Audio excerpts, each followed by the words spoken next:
we finished our conversation in contracts last week talking about the obligation in good faith. And this episode is continuing on to that discussion of the obligation in good faith. And we have two cases to illustrate the principles that we want to talk about. The first case is Locke versus Warner Bros. And the second case is Geisem versus Securitas Security Services USA Inc. This first case, though, is really a continuation and really an alternative example of the case that we had finished off last week, which was more in Building Products Co. versus Basestone Construction Co. And this was when they were doing the GM siding, and it was whether or not it was aesthetic or commercial use, things like that. Locke versus Warner Bros. Is the same kind of principle, but this time, instead of talking about the commercial side, we're talking about the aesthetic side of things. So Locke had a deal with Warner Bros., and the whole point of this deal was so that they would hear her film proposals.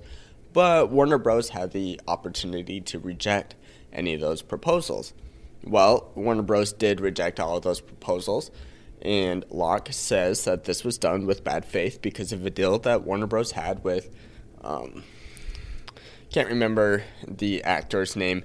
Locke and the actor had a thing, and ultimately Warner Bros. Rejected a lot of her proposals. I think it was Clint Eastwood. We'll go with that. A lot of these proposals were rejected because of this relationship that Warner Bros. Had with Eastwood. So ultimately what is challenged here is this rule that we have that for creative works, the person receiving the work can be dissatisfied, measured subjectively. Now, the question in this case then becomes was that dissatisfaction, did that dissatisfaction come because of bad faith? And if that's the case, well then this is no longer true where you can be dissatisfied. And if that's the case, you have to uphold the contract. Or at least uphold provisions saying, I will do this, this, and this. What we learn in this case is that we did ultimately learn in this case, the takeaway, the holding, whatever, was that the parties could be dissatisfied and were dissatisfied, but because it was done out of bad faith, then Locke is obligated to resolving this, to having a resolution in her favor. There are ways that Warner could have gotten around this subjective, but without bad faith. They could have added a provision saying that they could reject any proposal for any reason at all. Or they could have also said, here are the things that we're going to do, and these things mean that we worked and acted in good faith. So you can either say, we're allowed to act however we want, or here are the things that define good behavior, good faith. So that's really our takeaway from that case.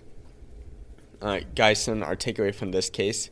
So this was an at-will agreement. And an at-will agreement is just a contract where either party can terminate the agreement for either good or no reason at all. But at-will contracts can't be terminated for bad faith. And so ultimately that's really where this case came down was his contract terminated due to bad faith?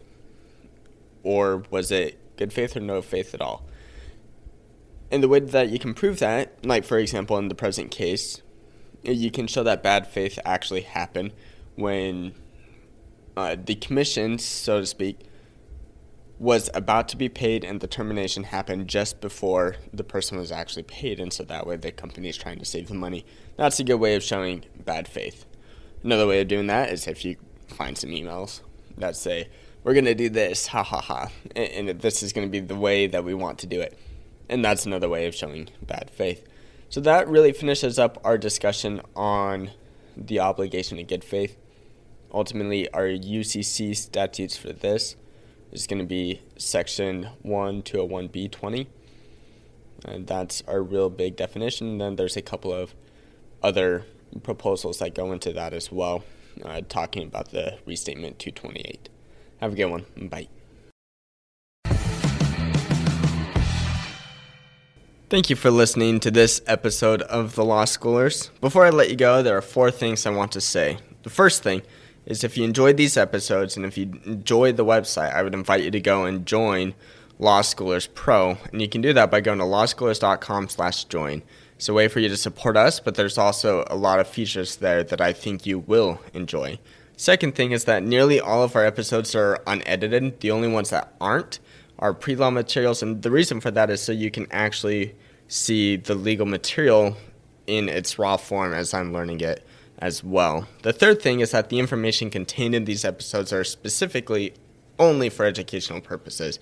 They're not to be used as legal advice, and with that, the fourth thing is if it is used as legal advice, we are not liable. That is, Law Schoolers is not liable for any legal outcomes. Thank you again for enjoying the show. Have a good one.